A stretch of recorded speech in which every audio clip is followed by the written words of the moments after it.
Parlons d'un mal profondément ancré dans nos mentalités, la peur de l'échec. Oui, sais-tu que l'échec, c'est plutôt une grande richesse? C'est clair, c'est l'échec qui va t'emmener à la réussite. Tu doutes? Suis cette vidéo jusqu'à la fin. Nous allons redéfinir l'échec avec nos propres mots, dire ce qu'il ne faut pas faire lorsque nous sommes en une situation dite d'échec. Et enfin, qu'est-ce qu'il faut faire plutôt afin de transformer cette situation d'échec-là en réussite totale?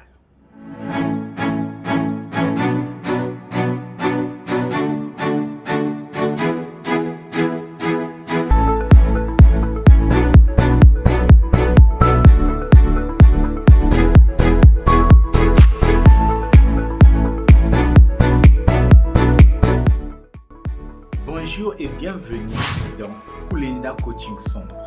Nous sommes toujours très heureux de vous partager ces gags d'informations. Une petite information supplémentaire aujourd'hui, nous faisons désormais partie de la John Maxwell Team. Oh oui, nous sommes en train de devenir des coachs certifiés de la John Maxwell Team. Vous ne connaissez pas ce que c'est? La John Maxwell Team, c'est une organisation internationale leader dans la formation des coachs, dans le leadership, dans le développement personnel, etc.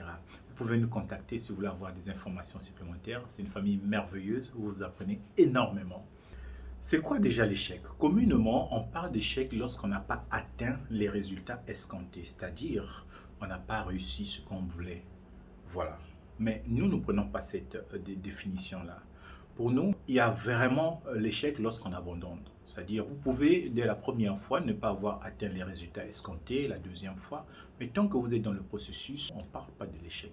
Et même si vous abandonnez, d'ailleurs, tant que vous avez appris et vous avez accumulé certaines expériences, ce n'est toujours pas de l'échec. Vous avez acheté, vous êtes formé. Mandela le disait si bien, je n'échoue jamais. Soit j'apprends, soit je réussis. Voilà notre conception et notre définition de l'échec à nous. Maintenant, qu'est-ce qu'il ne faut pas faire lorsque vous ou bien un de vos proches ou une autre personne est dans une situation dite d'échec? Ce qu'il ne faut surtout pas faire, la première, c'est les critiques ou les blâmes. Surtout les enfants en souffrent beaucoup. Dès qu'un enfant ou une personne fait quelque chose qui ne devrait pas, on a tendance à s'incriminer sur lui. Et ça crée la peur. Ça crée une frustration, une peur qui nous inhibe. Et on n'entreprend plus, on est mort. Parce que désormais, avant de faire quelque chose, on aura le regard invisible des autres. Dès que ça ne marche pas là, hey, tout le monde va tomber sur moi et commencer à me jeter des pierres. La deuxième chose qu'il ne faut pas faire, c'est se moquer de la personne, mettre la honte sur la personne. Surtout chez nous, ici, pour ceux qui entreprennent et qui n'arrivent pas, donc ils font faillite, nous avons un terme très péjoratif qu'on appelle Yann Mekoubois. C'est-à-dire que quand on dit que Yann Mekoubois, ça veut dire que finalement tu voulais faire quelque chose mais arrivé là, boum, c'est une chute, tu es tombé, et mais c'est grave. Et quand on dit Yann Mekoubois, ça touche même l'ego de la personne. Et avec des termes aussi péjoratifs, avec ces mentalités, ça ne permet plus aux gens d'entreprendre. C'est-à-dire que la personne, au lieu d'essayer, regarde juste à côté d'elle. Même lorsqu'on pose une question, la personne a peur de lever la main ou même de répondre ou de s'exprimer parce que c'est la réaction des autres qui l'influence. Voilà les deux choses fondamentales qu'il ne faut pas faire. J'ai parlé donc de critiquer ou blâmer et la deuxième chose de faire la honte. Qu'est-ce qu'il faut plutôt faire? Ce qu'il faut faire, c'est féliciter la personne. Oui, c'est étrange, non? Quelqu'un qui a échoué, selon vous, et vous félicitez. Oui, le fait d'avoir essayé mérite une félicitation. En réalité, il n'y a que ceux qui n'entreprennent rien qui n'échouent jamais. Une personne qui a déjà essayé d'entreprendre quelque part a forcément échoué d'une manière ou d'une autre. Pour ça, il faut déjà féliciter la personne. Bien évidemment, nous ne venons pas faire la promotion de l'échec. Attention. Nous venons dire féliciter parce que la personne a commencé. La deuxième chose, après l'avoir félicité, il faut la conseiller. La conseiller sur deux points. Soit la stratégie qu'elle a utilisée, qui n'était peut-être pas la meilleure ou la plus adaptée, on va dire, pour cet élément-là, ou bien la vision. Donc l'objectif poursuivi n'était pas le bon. Voilà. Et enfin, la troisième chose qui est très fondamentale, c'est de tirer les leçons.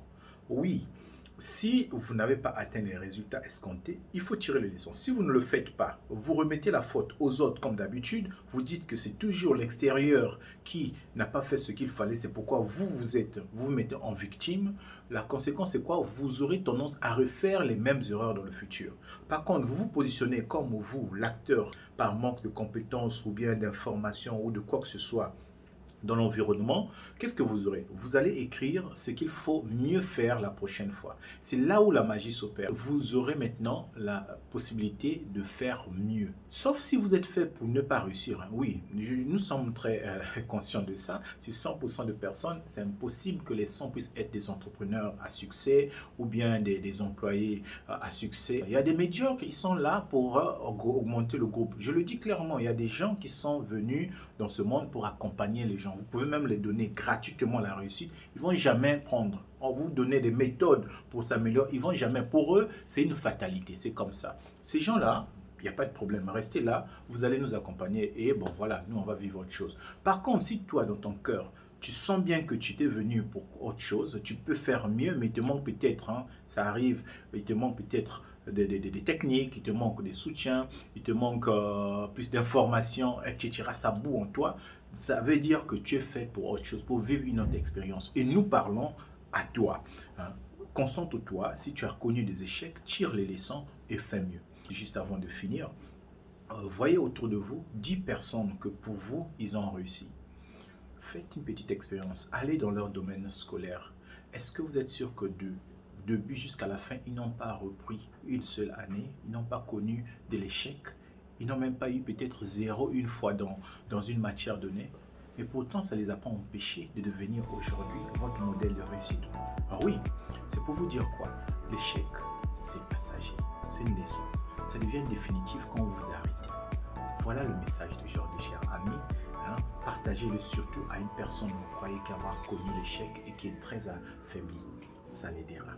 À très bientôt.